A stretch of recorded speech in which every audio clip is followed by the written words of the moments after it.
ಭರತ ಮಹಾಶೈಲಕ್ಕೂ ವಿಜ್ಞಪ್ತಿ. ಇದರ ಒಂದು ಕನ್ನಡ ಮೀನಿಂಗ್ ನ ನೋಡ್ತಾ ಬಂದ್ರೆ ಮಾನ್ಗಂಡದ್ರಿಗೆಲ್ಲ ನನ್ನ ಒಂದು ವಿನಂತಿ ಈ ತರ ಬರುತ್ತೆ. ಕನ್ನಡದಲ್ಲಿ ಏನಾದ್ರು ಸಿನಿಮಾ ರಿಲೀಸ್ ಆದ್ರೆ ಯಾವ ಟೈಟಲ್ ಇರ್ತಾರೆ ಕಮೆಂಟ್ ನ ಮಾಡಿ. ಈಗ ಸಿನಿಮಾದ ಬಗ್ಗೆ ಮಾತಾಡೋಣ. ಇತ್ತೀಚೆಗೆ ಬರ್ತಿರೋ ಸಿನಿಮಾಗಳಲ್ಲಿ ಅಂದ್ರೆ ಎಕ್ಸ್ಪೆಷಲಿ ತೆಲುಗು ಸಿನಿಮಾಗಳಲ್ಲಿ ಕನ್ನಡಗೆ ಒಳ್ಳೆ ರೆಸ್ಪೆಕ್ಟ್ ನ ಕೊಡ್ತಾ ಇದ್ದಾರೆ. ಮೊನ್ನೆ ಚಿರಂಜೀವಿ ಅವರ ಸಿನಿಮಾದಲ್ಲೂ ಕೂಡ ಕನ್ನಡನ ಕೆಲವೊಂದು ಕಡೆ ಚೆನ್ನಾಗಿ ಯೂಸ್ ಮಾಡ್ಕೊಂಡ್ರು. ಅಷ್ಟೆಲ್ಲ ವೆಂಕಟೇಶ್ ಅವರು ಕರ್ನಾಟಕದ ಮೂಲದ ಪರ್ಸನ್ ತರನೇ ಆಕ್ಟಿಂಗ್ ನ ಮಾಡಿದ್ರು. ಅಷ್ಟೆಲ್ಲ ಈ ಒಂದು ಸಿನಿಮಾದಲ್ಲೂ ಕೂಡ ಕನ್ನಡಗೆ ಒಂಥರ ವ್ಯಾಲ್ಯೂನ ಕೊಟ್ಟಿದ್ರೆ ಅದು ತುಂಬಾ ಖುಷಿ ಆಗುತ್ತೆ. ಅಷ್ಟೆಲ್ಲ ತೆಲುಗು ಆಕ್ಟರ್ಸ್ ಗಳು ನಮ್ಮ ಕನ್ನಡ ಮಾತಾಡೋದಕ್ಕೆ ಟ್ರೈ ಮಾಡಿದಾರಲ್ಲ, ಅದ್ರಲ್ಲಿ ಇನ್ನೂ ಕಿಕ್ಕು ಕೊಡುತ್ತೆ, ಒಂಥರ ಸಂತೋಷ. ಈ ತರ ಕಿಕ್ ಬರುತ್ತೆ. ಬಟ್ ಸಿನಿಮಾದ ಎಕ್ಸ್ಪೀರಿಯನ್ಸ್ ಬಗ್ಗೆ ಮಾತಾಡೋಣ. ಇತ್ತೀಚೆಗೆ ರವಿತೇಜ ಅವರ ಸಿನಿಮಾ ಯಾವ್ಯಾವ ಬರ್ತಿದ್ರು, ಯಾವಾಗ ಬರ್ತವೆ, ಯಾವಾಗ ಹೋಗ್ತವೆ ಒಂದು ಗೊತ್ತಾಗ್ತಿಲ್ಲ. ಬಟ್ ಈ ಒಂದು ಸಿನಿಮಾದಲ್ಲಿ ಏನೋ ಚೆನ್ನಾಗಿದೆ ಅಂತ ಹೇಳ್ತಿದ್ರು, ಅದಕ್ಕೆ ನೋಡೋದಕ್ಕೆ ಸ್ಟಾರ್ಟ್ ಮಾಡಿದೆ. ನನ್ನ ಎಕ್ಸ್ಪೀರಿಯನ್ಸ್ ಇವಾಗ ಮಾತಾಡೋಣ. ನಾನು ಇರೋ ತರ ಸ್ಟ್ರೈಟ್ ಆಗಿ ಮಾತಾಡ್ತೀನಿ ಗುರು, ಯಾವ್ದೋ ಫೀಲ್ಡ್ ಇಲ್ದಂಗೆ. ಅದಕ್ಕೂ ಮುಂಚೆ ಎಲ್ಲರಿಗೂ welcome back to my channel.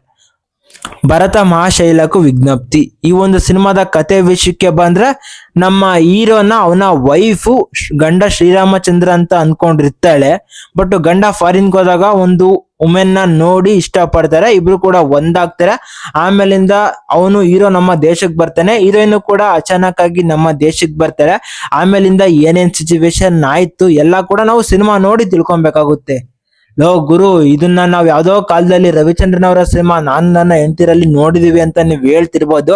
ಅದೇ ಸ್ಟೋರಿ ಗುರು, ಕ್ಲೈಮ್ಯಾಕ್ಸ್ ಮಾತ್ರ ಚೇಂಜ್ ಮಾಡಿದ್ದಾರೆ. ಒಂದು ಎಂಟರ್ಟೈನ್ಮೆಂಟ್ ವೇ ನಲ್ಲಿ ತಗೊಂಬರೋದಕ್ಕೂ ಕೂಡ ಟ್ರೈ ಮಾಡಿದ್ದಾರೆ. ರೂಟೀನ್ ಸ್ಟೋರಿಗಳು ಇಂತ ಎಷ್ಟು ಬಂದಿದಾವೋ ಇದು ಕೂಡ ಒಂದು ಸಾಲಿಗೆ ಬರ್ತತೆ. ನಿಮ್ಗೆ ಏನಾದ್ರು ಟೈಮ್ ಪಾಸ್ಗೆ ಒಂದು ಸಿನಿಮಾ ನೋಡ್ಬೇಕು ಅಂತ ಅನ್ಸಿದ್ರೆ ಹೋಗಿ ನೋಡ್ಬೋದು. ಅಷ್ಟು ಬಿಟ್ರೆ ಸಿನಿಮಾ ಏನೇನೋ ಅಲ್ಲ. ತಿರುಮಲ ಕಿಶೋರ್ ಅವರು ಬರ್ದು ಡೈರೆಕ್ಟ್ ಮಾಡಿದಂತ ಸಿನಿಮಾ ಇದು. ಈ ಒಂದು ಸಿನಿಮಾದಲ್ಲಿ ರವಿತೇಜ ಅವರು, ಆಶಿಕಾ ರಂಗನಾಥ್ ಅವರು, ಡಿಂಪಲ್ ಹಯಾತಿ ಮತ್ತೆ ಸತ್ಯ, ಇನ್ನು ತುಂಬಾ ಜನ ಆಕ್ಟರ್ಸ್ ಆಕ್ಟಿಂಗ್ ನ ಮಾಡಿದ್ದಾರೆ. ಎಲ್ಲರೂ ಕೂಡ ಅವ್ರವ್ರ ಕ್ಯಾರೆಕ್ಟರ್ ನ ಡೀಸೆಂಟ್ ಆಗಿ ಪರ್ಫಾರ್ಮ್ ನ ಮಾಡಿದ್ದಾರೆ. ರವಿತೇಜ ಅವರು ಕೂಡ ಚೆನ್ನಾಗಿ ಆಕ್ಟಿಂಗ್ ನ ಮಾಡಿದ್ದಾರೆ. ಮಂಚನ 2 ಶೇಡ್ಸ್ ಅಲ್ಲಿ ಇವರು ಆಕ್ಟಿಂಗ್ ನ ಮಾಡಿದ್ದಾರೆ, ತಪ್ಪು ಸರಿ ಅನ್ನೋ ಒಂದು ಶೇಡ್ಸ್ ಅಲ್ಲಿ.